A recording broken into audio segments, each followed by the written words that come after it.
In the top stories, autopsy performed on body of Alfonso Collins. One person in custody in shooting of 9-year-old boy in St. Lucia. And top U.S. officials test positive for COVID-19. Hello and welcome to the ZIZ Midday Newscast. Today is Wednesday, October 7th, 2020. I'm your presenter, Shaira Flanders. Nationally, an autopsy was performed on the body of 56-year-old Alfonso Ezekiel Collins of Stapleton Village on Monday, October 5th, by resident pathologist Dr. Adrian Nunes. Dr. Nunes concluded that death was as a result of acute myocardial infarction, commonly known as a heart attack. According to reports, sometime after 6 p.m. on Saturday, the police received a report of a sudden death in Newtown. Upon arrival, they found Collins' motionless body inside a house at Pond Road. The Emergency Medical Service, or EMS, was called. He was unresponsive when examined by the EMS personnel. The district medical doctor arrived and pronounced him dead. In other news, the Ministry of Health, in collaboration with WellPoint Medical and Oncology, as well as the St. Kitts Nevis Cancer Society, has launched a Meet the Girls campaign in observance of Breast Cancer Awareness Month. In a video released via the Ministry's Health Promotion Unit Facebook page, oncologist Dr. Marissa Grant-Tate explained the campaign's role in helping to raise awareness about early detection. Our Meet the Girls anti-cancer campaign is based on the following. Firstly, breast cancer is the most frequent occurring cancer among females in our federation. Secondly, over 85% of women diagnosed with breast cancer find the lump themselves. Thirdly, mammograms are once a year, but there are 11 other months to pay attention to. Fourthly, early detection is necessary for a better outcome. Early detection saves lives. Dr. Grant-Tate also used the opportunity to share the services that will be offered during the campaign.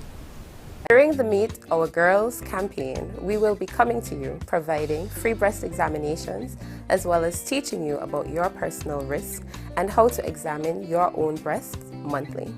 Let's do this together. Let us lose the fear, meet the girls, and save lives. Breast Cancer Awareness Month helps to increase attention and support for the awareness, early detection, and treatment needed for those persons affected by the deadly disease. And as we wrap up, the Department of Agriculture is collaborating with the Ministry of Tourism in organizing the 2020 Backyard Garden Competition, which aims to spread awareness on food security and healthy eating practices to the residents of St. Kitts. Community Tourism Officer Shailene Welcome said the competition is a way of heightening the awareness of the usefulness of backyard gardens. She said there are many benefits to be gained from backyard gardening. It benefits all of us. I mean, we all have to get into practice that we must start doing our own little gardening from time to time so we can sustain ourselves. Now, backyard gardening also gives you an opportunity to produce your own produce healthier, and it reduces your bill at the supermarket as well. That's a plus for everyone. Ms. Welcome said registration for the Backyard Garden Competition can be done online. There are 3 prime categories for the competition: vegetable farming, ornamental farming, and landscaping. Persons can be a part of the competition by registering with the Ministry of Tourism or the Ministry of Agriculture, and we will also have it on Faces of St. Kitts Tourism, where they'd be able to download or register right online. She said registration for the competition opened on Monday, 28th September and will continue until midnight on Saturday, 31st October 2020. The official launch for the backyard competition will be held on Saturday. Judging periods for the competition will be held in February and March 2021. And now we move on to news on the regional scene in St. Lucia. One man is in police custody after an unfortunate shooting of a 9-year-old boy. The minor is said to be in stable condition after receiving treatment for a gunshot wound to the eye. We hear more in this HTS News report. Serious injuries were inflicted on a minor in the Cicero community on Saturday after an unfortunate encounter with a man wielding a gun. The circumstances surrounding the incident that left the 9-year-old nursing a life-changing injury remain sketchy. Sources disclosed to News Force that persons involved in the incident were looking to close a deal on a bike when a gun was brandished and went off, injuring the boy. The details surrounding the shooting were outlined by Superintendent of Crime Management, George Nicholas. On Saturday, 3rd October 2020, about 1:30 p.m., police responded to an incident in Cicero, where a 9-year-old male victim received an apparent gunshot wound to the right eye. He was subsequently taken to the Owen King EU Hospital, where he underwent surgery and is now in a stable condition. One male individual has been taken into custody and charges are expected to be laid shortly. The emergency call was handled by first responders from the Castries fire station. Arriving emergency personnel found the individual lying on the side of the road. He was transferred to the ambulance where an assessment revealed that he had minimal external bleeding from a swollen eye. His wound was cleaned and patched, and he was subsequently transported to the OKEU hospital for further medical treatment. The long arm of the law moved with haste in apprehending a suspect in connection with the shooting. One male individual has been taken into custody and charges are expected to be laid shortly. And what of the firearm that left the 9-year-old nursing a gunshot wound to his left eye? Questions were raised at the press briefing regarding the suspect and the licensing of the gun. We do not have any information as to whether the firearm was licensed or not. What we can say is that the person who was taken into custody does not appear on our records as a licensed firearm holder. Was a firearm recovered at the scene? A firearm has not been recovered in this incident. The island has suffered a proliferation of gun-related violence that has elicited calls for tougher penalties for those caught with illegal weapons. Suaj Alfred, HDS News Force. In Guyana, Deputy Chief Elections Officer of GCOM, Mrs. Roxanne Myers, has been charged after reportedly exercising her right to remain silent during a recorded interview with investigators. She turned herself into CID headquarters with her attorney on Tuesday morning after learning she was wanted by police for questioning surrounding the 2020 electoral saga. Here's more in this report. It has been revealed by her attorney, Nigel Hughes, that the Deputy Chief Elections Officer of GCOM, Roxanne Myers, is in police lockups after allegedly failing to comply with investigators concerning the March 2, 2020 electoral impasse. Attorney Hughes informed this newscast that his client, Ms. Myers, had learned that she was wanted for questioning by the police in relation to the electoral saga of 2020, and so she turned herself in to CID headquarters for questioning, accompanied by her attorney. Very early this morning, we were alerted by the press to the fact that apparently the Guyana Police Force were looking for Ms. Myers. We contacted her lawyers, we contacted the police, and we agreed that we would bring her in at 11:30, which we did.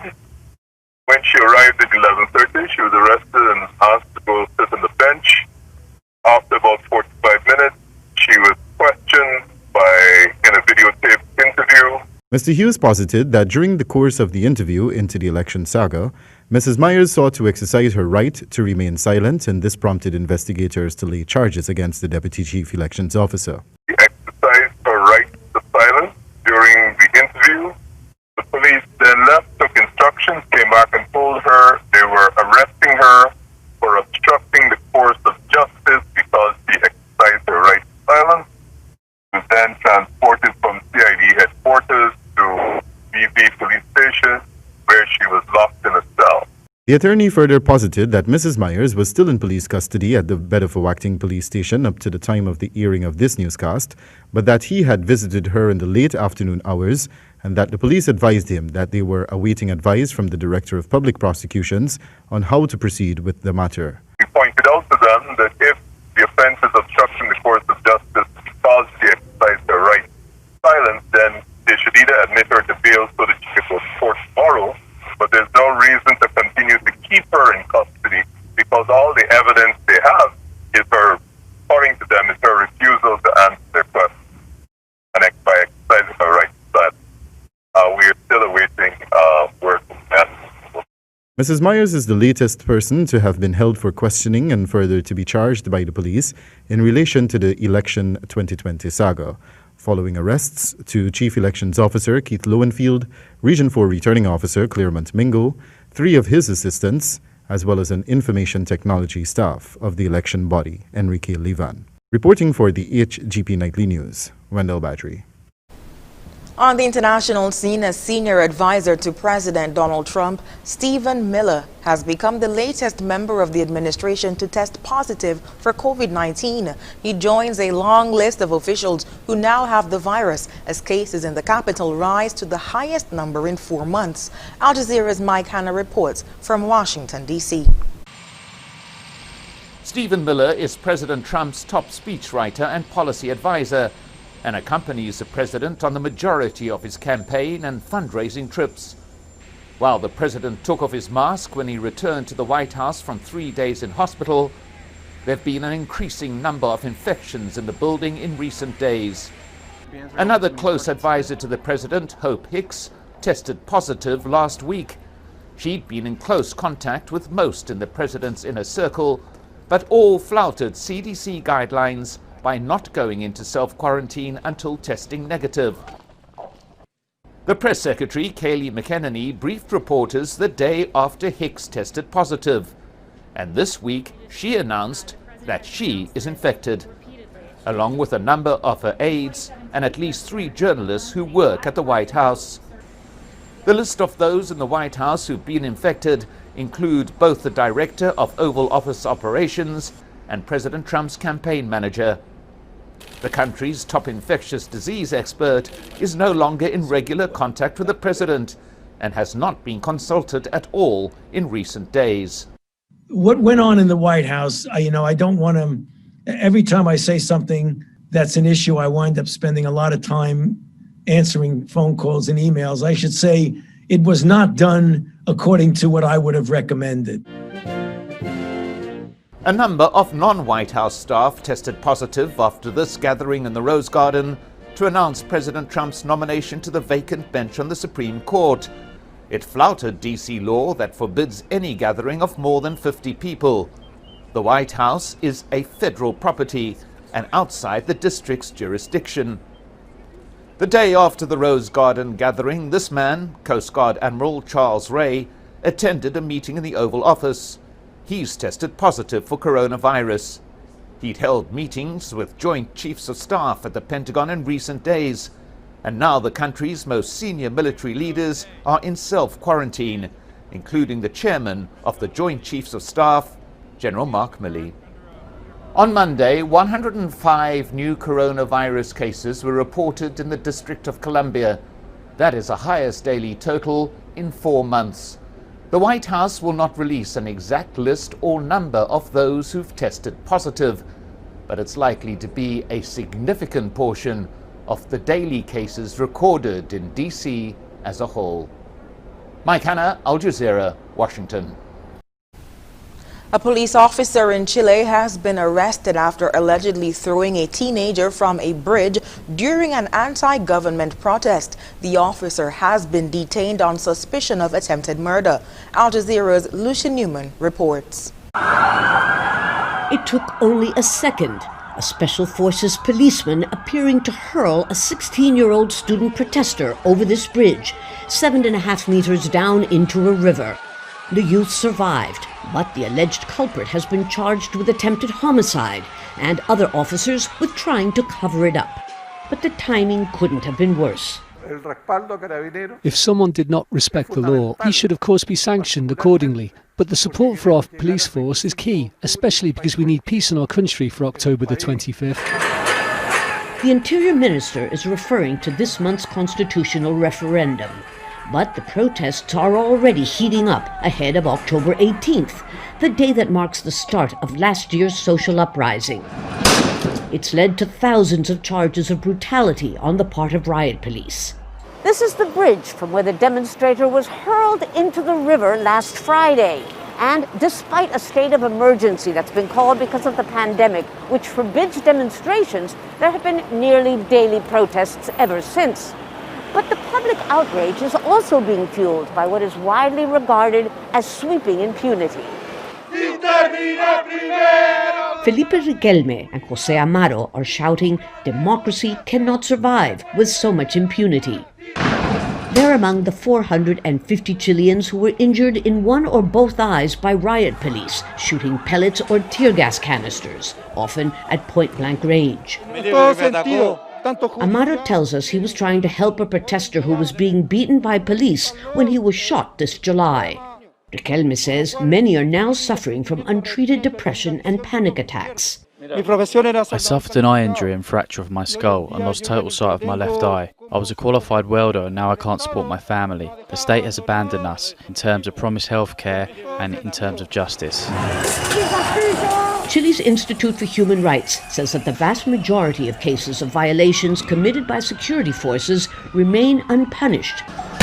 Of the 2,500 cases of abuses presented by the Institute, including sexual assaults, torture, and murder, only 32 officers have so far been officially charged. The government must take firm action to ensure effective reform of the police institution, as well as substantially increase the budget of the judiciary branch so it can do its job. Unfortunately, I don't see the political will. It's a vicious circle. At a time when trust in Chile's institutions is at a historic low, the ongoing abuses are likely to fuel yet more social unrest. Lucia Newman, Al Jazeera, Santiago. And now for the weather. Present weather is cloudy. A light breeze of 5 miles per hour is blowing from the northeast. Current temperature is 27 degrees Celsius, that's 81 degrees Fahrenheit. Relatively low moisture levels associated with a ridge will restrict the formation of significant clouds and showers over the leewards today and tonight.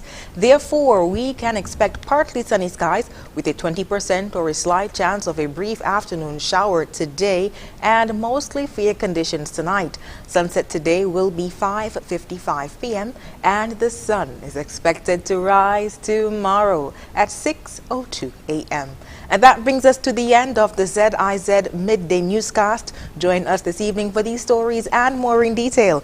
Thank you so much for tuning in. I'm your presenter, Shaira Flanders. Have a good one.